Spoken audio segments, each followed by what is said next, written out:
once you said, I do?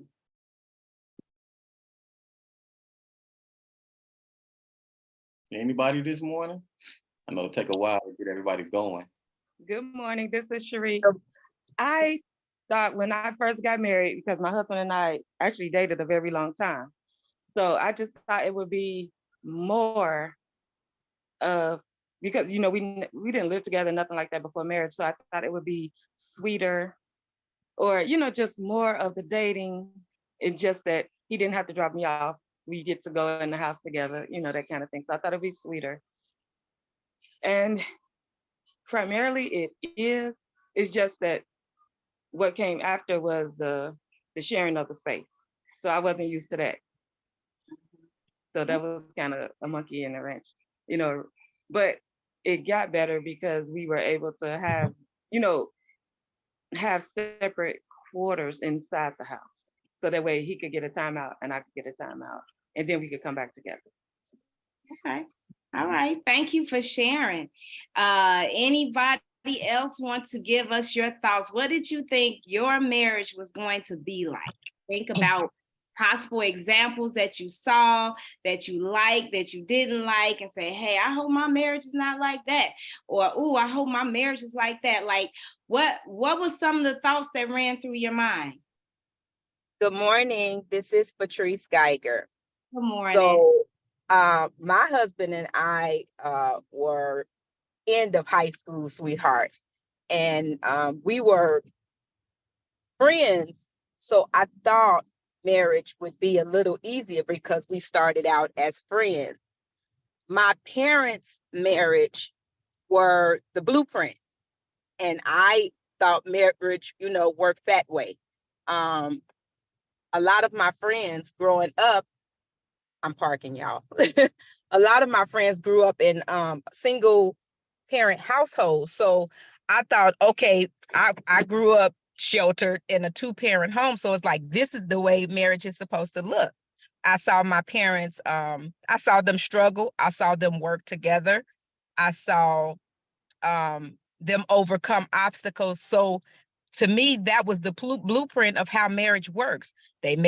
We got up every Sunday and went to church, everything. So I just thought, oh, this is how you do it. You raise the kids, you raise them up in church, you work hand in hand with your spouse. Yes, there's arguments and fights and disagreements and struggles, but you work together.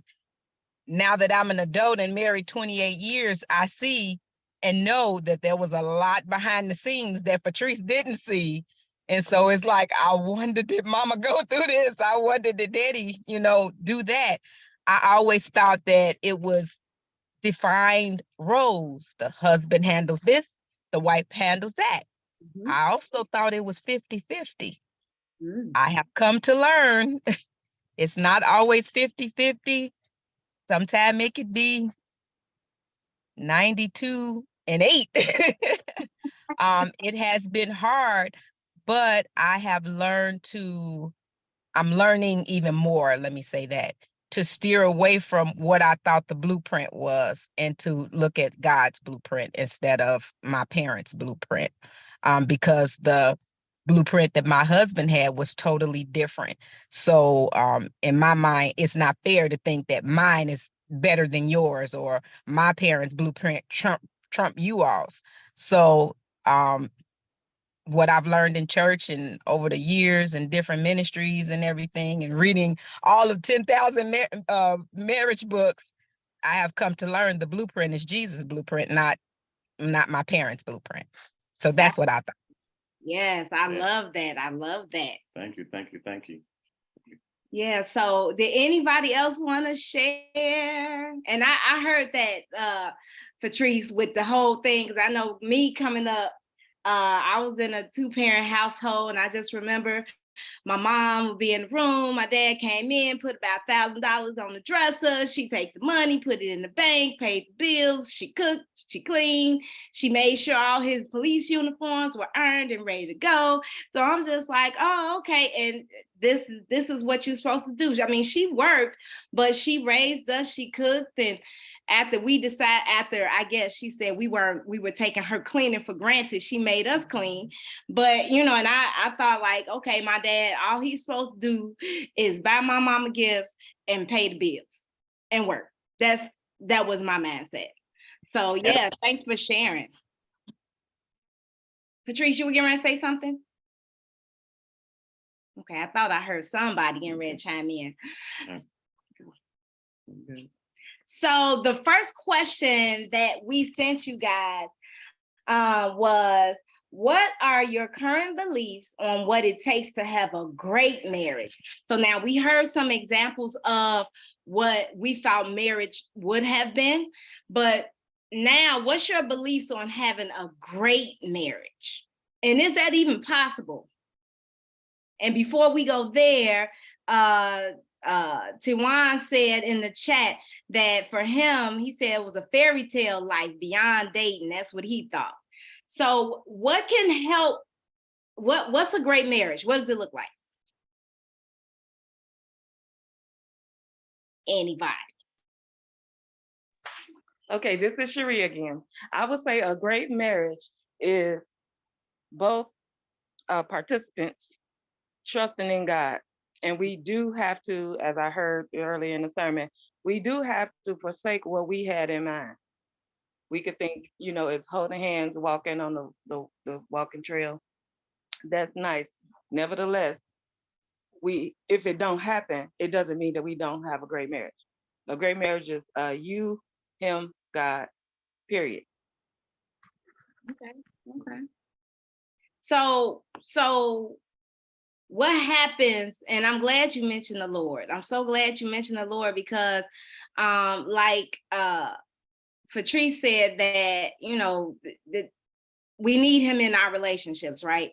What happens though when the Lord is in your heart, but your spouse, not so much? And so how can you develop that great marriage if y'all not walking in agreement, so to speak?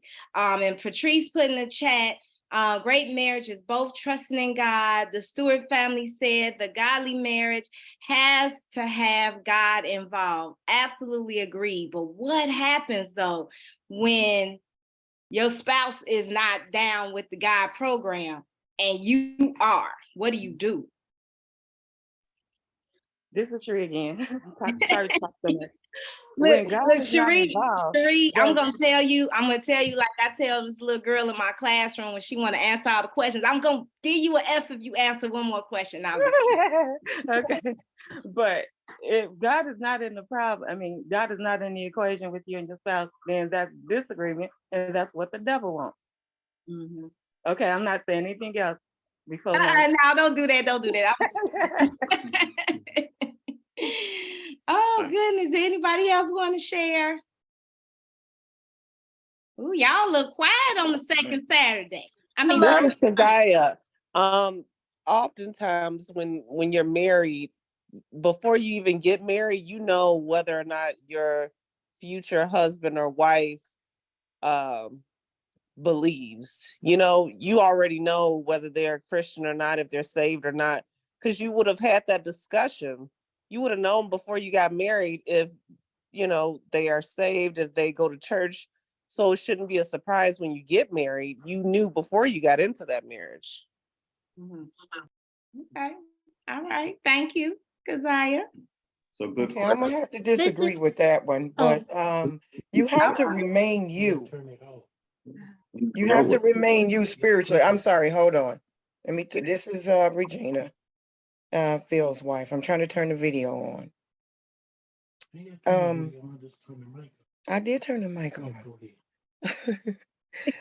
You have to remain you spiritually because even in marriage, even if you both believe, somebody can fall by the wayside by happenstance. So you have to remain you spiritually and pray.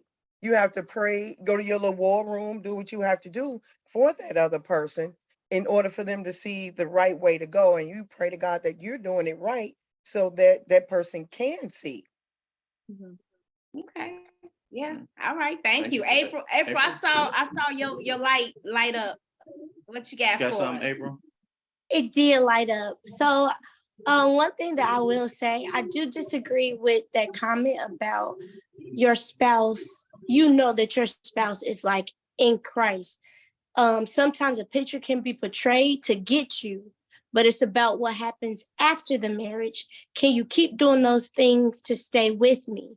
So I think where things can become a disconnect and you actually truly see because you with this person every single day, if they were rooted in Christ, you start to become the lead because you like, okay, I'm not gonna go down this dark hole that you're trying to take me down because that's what it seems like because you're not following Christ the way that I thought you were. So then I can only speak for myself though. When I say like you want to pray more, you want to make sure as a wife that you're covering your husband's head because that's what you are. That is what you were put in that marriage to do, cover your husband. Now, if he decides to go up out of that, then he on his own and God gonna handle that. So that's what I'm gonna say.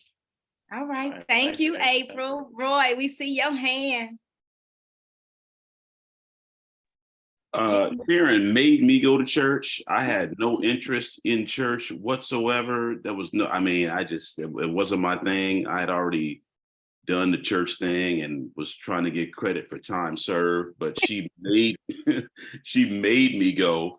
And it's been the best thing that ever happened. I mean, I wasn't committed to God or the church, but I was committed to her. So because of that, here I am today. Okay. Thank you for that, Roy. That kind of goes into what the author talk about when you have a growth mindset, and then I forgot what he actually called it, or a fixed mindset. But before we go there, I just want to read Suzette and Keziah's comment. Suzette said, "Good morning. Before I got married, it was important to be equally yoked. As we go through this marriage, we must pray together and keep God present in our daily lives." And Keziah said, "I agree with both ladies. I'm speaking from a personal experience, someone in my family, and that it is the advice I give. But if it's not working, I'm sorry, y'all can't read today. There will be trouble in the marriage. And God said in his word, there will be trouble, right?" Mm-hmm. And so go ahead. I'm sorry. Yeah, so we're just going off of like what Roy said. I think, like you said, he wasn't in the church. I would say I had that same mindset as well. Yep. I grew up in the church going Yep. 3, 4, 5, 6 days out the week. So as I got older, I had the same mindset. It was time served, and I was on vacation. And then, like I said, same thing with Erica, having a growth mindset. And then it was important to her. It became important to me. So yeah, you have to have that growth mindset. So question for the class, where sometimes do we feel that we stand in the marriage? Because sometimes you can have a growth mindset on some vacation. Yeah, I was on vacation. Yeah. Sometimes you can have a growth mindset on certain things, and then you can have what was the other word to use? A fixed mindset on other things. How do you all think you stand in your marriage with that? Especially where the husbands at? I think it's probably more of us husbands that are on that fixed mindset. Yeah, because I know for me, a fixed mindset that I had, like, for example, Darren leaves his towel out every time he come out the shower. I'm like, okay, like, when you gonna learn to put that up? But then that fixed mindset set in and said, well, it is what it is. Let me just let it be.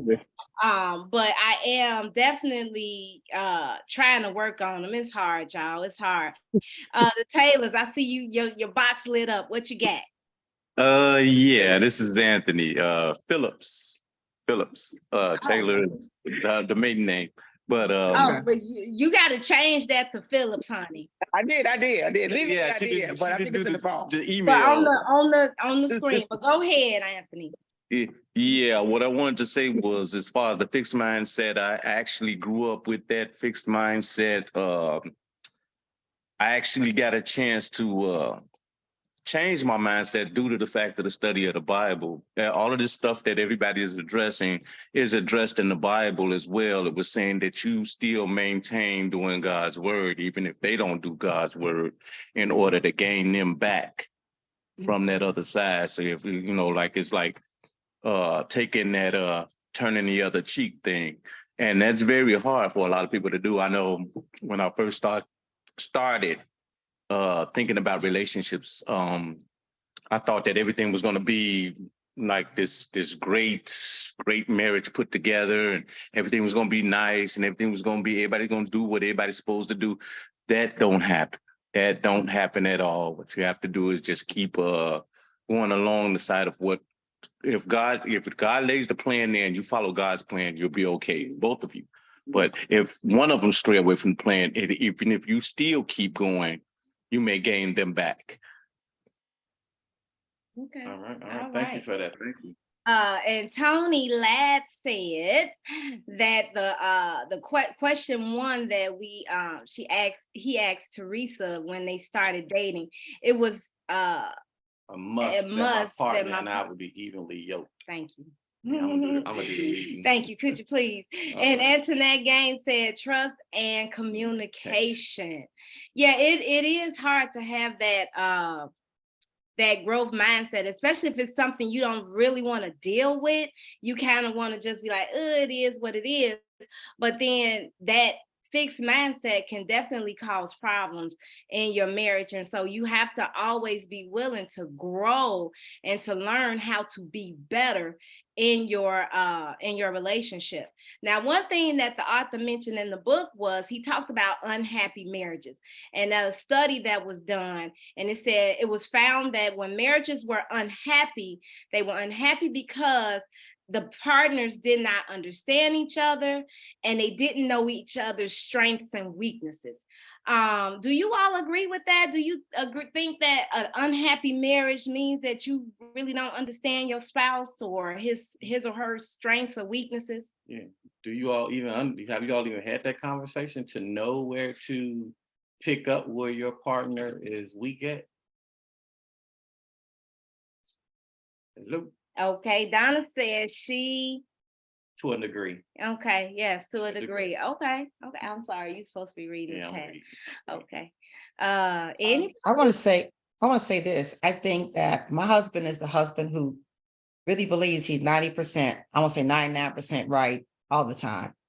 And men have egos. And so I think sometimes a wife may see the husband's strength and his growth areas. I won't say weaknesses. I'm gonna change it to make it positive. The growth areas. I think, and a man may tell himself, I believe he has a growth area, but I think couples can't be honest. Sometimes they can't be honest with, and it could be the spouse. These are the things that your weakness or your growth areas. So I don't think that we don't have reality with it because we don't talk about it. And I think it's part of one of these books I like, because we have to come to being to say, here are my weaknesses or my growth areas. And I'm gonna say this for men, so I could be wrong, because we look for husbands to be strong and they got it. And I think for men, it may be difficult to say this is a growth area of mine. I think women as wives sometimes can agree or can accept it. I think husbands have a hard time trying to say it or even acknowledge it to themselves, because the perception they're supposed to be the strongest and know it all and all that. Thank you, Patrice. So we got in the chat from Vicky. She doesn't agree. She said, I think that an unhappy marriage is caused by someone who doesn't want to be married. And then Cherie says, an unhappy marriage is one person in charge of wanting the spouse to follow. Yeah. So there's a lot of caveats that can fall in line for unhappy marriage. And that's why we're in this class to identify some of those things, and then touch on some of the things that the author talked about with the growth mindset, those 5 questions, those powerful questions that we're going to ask ourselves. And then most importantly, just how do we think? How do we think about marriage? How do we think about just thinking? Yeah, thinking, period. Are we, as we were saying yesterday, are we thinking about our thinking? Like, who thinks about their thinking? Come on, man, where y'all at? Y'all letting the women dominate as usual. Come on, man. what y'all think about this unhappy marriage? I see Veronica has a hand up. Come on, Veronica. I hope that is a man getting ready to talk. What? I wish you would. I'm sorry, but I wanted to just say that I made a note that it's hard for a man to learn what he thinks he already knows. Ooh. That's a good one. That's Yes. real talk. Put Man. that in the chat. Oh, yes, honey. Yeah, Yes. it's hard for a man to learn what he thinks he already knows. And so it's hard to unlearn it, or it's a struggle for him to want to learn it if he think he already knows it. What was it again? It's hard for a man to Learn what he think he already knows. He already. Thank you. See, you listening. Yes, because some men, y'all feel like, yeah, I already know how to do it. I got this. I got it. And then just like that, just like in The Color Purple, when Celie sat down in that chair to watch Mr. cook that food for Suge, and he already knew. She like, okay, I'm just gonna let you just do what you do. And so yeah, I totally agree. It is hard for men to accept that, because they have the perception that has been put into them that you are the head. You're supposed to know how to lead your family. And so if they're leading the way that they learn from their experiences, but it's not necessarily The right way to lead, because it's not following God's plan, then it's hard. It's hard for them to take that fixed mindset. It is what it is. I got this. To let me see what the Lord say, because obviously I need to grow in that area. Yeah, and that's what I think I fall in. I said I think most of us men probably do have that fixed mindset, because we know what we know, and anyone, one can tell us different. But how do you get out of that? How do you flip that switch to go into a growth mindset? And then I actually had an answer to that question. I got through my situation. I had a lot of experiences where I thought, everything was supposed to go a certain way and was rigid. And through learning the Bible, that broke a lot of what I thought was how it's supposed to be. We was just talking about this morning about strengths and weaknesses. And the example that I used was Tim Allen. He seems to think he's the greatest two-man ever, and really he's not. He's tearing everything up. But that's how some of us guys are. We feel, I got the biggest power iron hammer there is, and then I go and hit a nail, a little tack, and tear it up because of the fact that I thought that this is how it's supposed to handle, supposed to happen. So yeah, my mindset was changed due to the fact of a lot of stuff, experiences that went wrong due to the fact that I thought I knew exactly how it's supposed to go. Okay, yeah. And that's why we have a small issue with partnership versus headship. Because with partnership, we both get to have the input, but sometimes with the headship, it feels like it's my way or no way. So we're trying to balance the partnership versus headship a little bit better. Okay. Roy and then Suzette. How do y'all get the black hand? I got a white hand. When I raise my hand is white. I want a black hand like y'all. If you happily married, I think it's happy by force. Like you have to make it be happy. You have to be intentional. It's not just naturally, we're just gonna be in love. And that's the stuff you see on TV. That's so like we have date nights scheduled in the phone. We have Google Calendar, and we actually put the date nights in the phone, and we make it doesn't have to be anything fancy, just something where we're going to hang out. And then about the comment about the men, how we know everything. Yeah, I think initially we would be the ones just to go and jump off the cliff.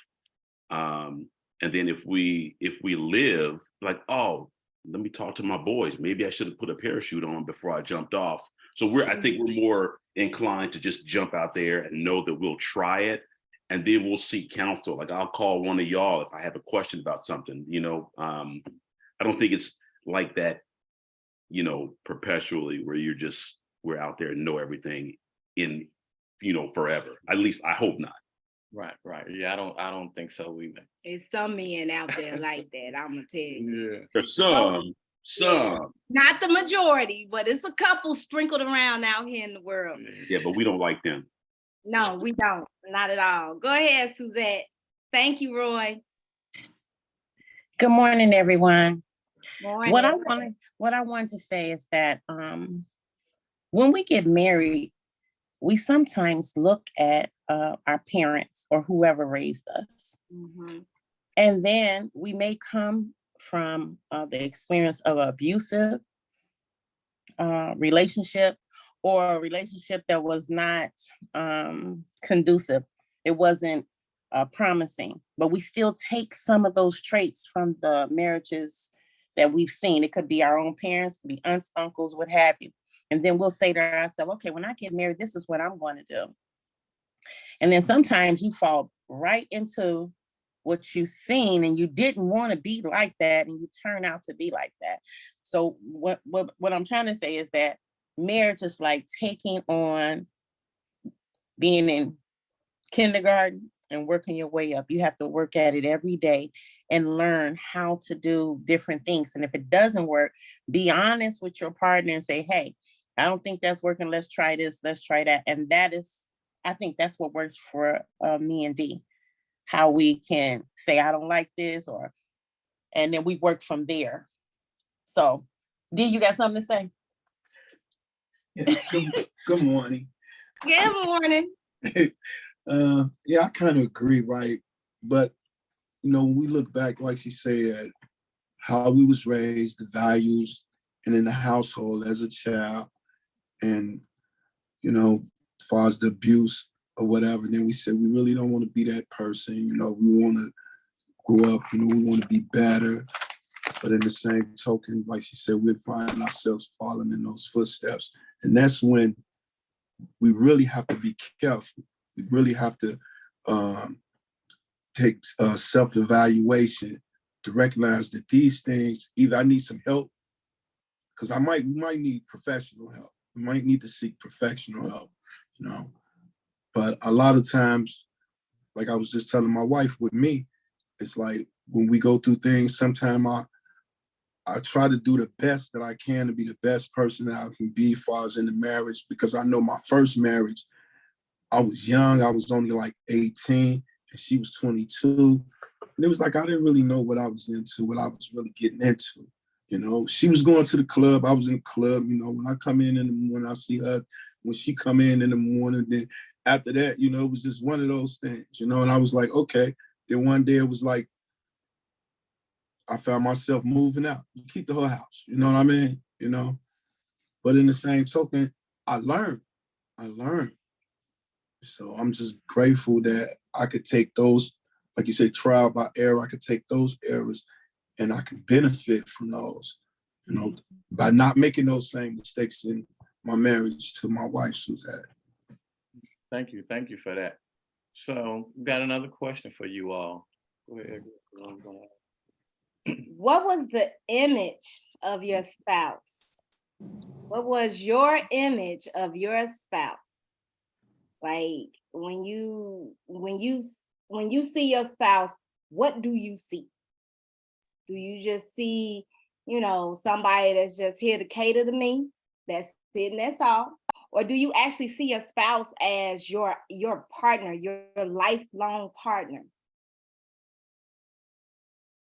I think I like the first question. You said, what was the image of my spouse when I married him? I thought Thomas was Clark Kent. He was my Superman, literally. Now, I don't know if I can answer what I think about him today. No. So I don't know if you asked me what, and I think all of us came in with a very positive image of our spouses. So I don't think he would have got married. I just don't think we would have got married. I think as we learned each other, I will say I still see him as Mark Clark Kent. Clark Kent just got some issues, but he got some strengths also. So I'm sorry, I had to say that. Go on. And that was a two-part question. It was, what was your image of your spouse, when you all first met? But then now that you're married, does it line up with that expectation that you had? Right. What do you still think of your husband now that those expectations didn't line up? Or your wife? Yeah, your husband or your wife. Now, how do you that they don't line up with what you originally thought? Ooh. Quiet on that. Y'all real quiet. I'm about to volunteer somebody. I'm gonna call. Let me scroll over, see who all in here. Oh, I see David in there. Hey, David.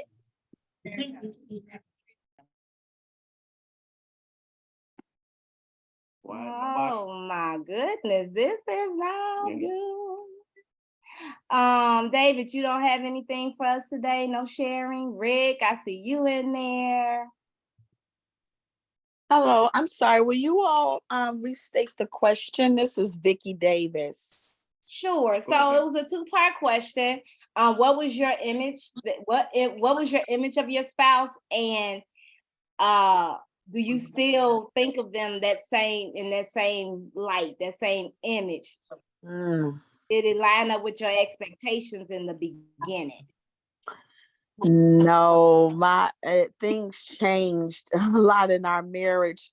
At the beginning, I don't know, it was just different when we got back together, and he exceeded my expectations at the beginning, and then things began to change in the marriage. And so, now I'm like, okay, I'm just here now, like, what should I expect now? I'm just there right now, kind of at a little standstill. Oh dear. Okay. Thank you for that. Yeah, well, we're gonna, like I said, we're gonna have 5 good questions that the author placed out there for us to change that mindset and help us think in a different way. Because, like in our previous class, like I said, with marriage, trouble will come. You will have trouble. You will have ebbs and flows, ups and downs. This is just teaching us how to navigate through them through Christ, His Word, and keep on that same straight path. So we got in the chat from Donna. Donna said she had a strong, godly man, and he still lines up with that view, and she loves that about him. Yay, she loves her some him. Hey, Suzette, I saw your hand was up. Yes, my hand was up. I wanted to say that when my expectations of him when I first met him was just like, that was my boo. He is still my boo. He is still my handsome husband. I can tell that we have grown. It's not any negativity to take away from it. If it was growth spurts, but it's all positive. It's more than what it was. My expectation have exceeded what I thought my marriage would have been just from that point. And say, okay, we're going to get married, and you never know what the future is like. So I would say if it was any type of those were just learning spurts going through the marriage, learning the individual and respecting the boundaries and keeping our communication open, as well as increasing the trust to throw away those old baggage that we carry with us from previous relationships. So yes, my expectations are far exceeding what I thought they would have been. Okay, good. You doing a good job, Dee. All right now. I'm trying. So we are coming very, very close to the end of class. I do want to read, Darren is going to read these couple of statements in the chat. I'm off for reading for the day. You go. Oh, okay, here we go. We got from Janelle and Denise, I believe this is. My husband was my everything in the beginning. As time went on, things have declined, but there's work that needs to be done. And then from Patrice, it says, he was my Superman. He is now my good man with flaws. Okay, all right, good man with flaws. I got one more hand, Greg and Lakeisha. Good morning, everybody. In the beginning, there were no expectations because there was no interest from me. But Greg was very persistent and showed me his interest. And to this day, nothing has changed. He's still persistent with me because I can be a little crazy. And he has shown me that he is able to do everything that he told me when we first started dating, and now being married a year. Nothing has changed. It has just gotten a little bit better. Okay, good. Go, Greg. Yeah. So before we wrap up class, we want to give y'all a bit of homework. Because this first chapter had a lot of good information in there. And so one thing I want you all to do as we try to, we want to focus on a growth mindset instead of a fixed mindset. So one of the things we want you all to do is to think about your thinking. That's that good old metacognition. Think about your thinking as it relates to your spouse and to your marriage. And also, we have one more question that we want you guys to focus on for next week. So make sure you get your homework done. I am giving out Fs if the homework is not done. Come on. Yeah. So yeah, there's two things I just wanted to point it out that the author had in there, and this goes to like what you said about the questions. Give them the question. Oh, you want me to get my question? No, just that one. I'm sorry. I'm over the place. So the first one is no, that one. All right. Number 2. How do your beliefs and attitudes influence your perception of marriage? Okay, so that's important. So we want you all to focus on that for next week. We're going to continue with this chapter, and we're going to hopefully finish it up. So focus on that question. I do believe that question was attached to the email. We just didn't get to it today. But also remember, we want you all to be thinking about your thinking as it relates to your marriage. Think about your thinking, because our author says that we can think a great marriage, and if we think a great marriage, we're gonna have a great marriage. So that's why I want you all to be very, very intentional as you all think about your thinking. Patrice, it's all yours.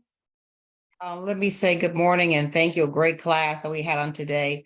I know, God, this is different for us, and I want to stretch us. I think God wants us to not only become hearers, but doers of his word, and to change our mindset and our thinking. I realize that when I think about my husband in a positive way, and not look at the negative things, because, negative things can blow up in our brains, whatever.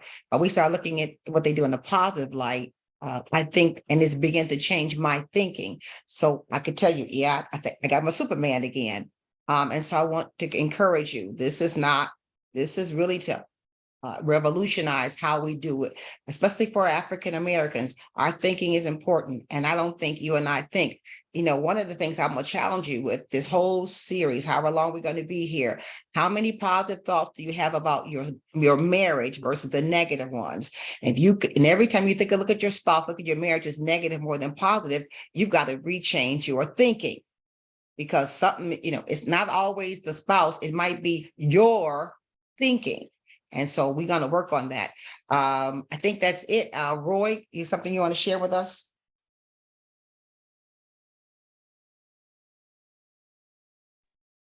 Hey, everybody. So if you weren't aware, we're doing a weekend together next Saturday.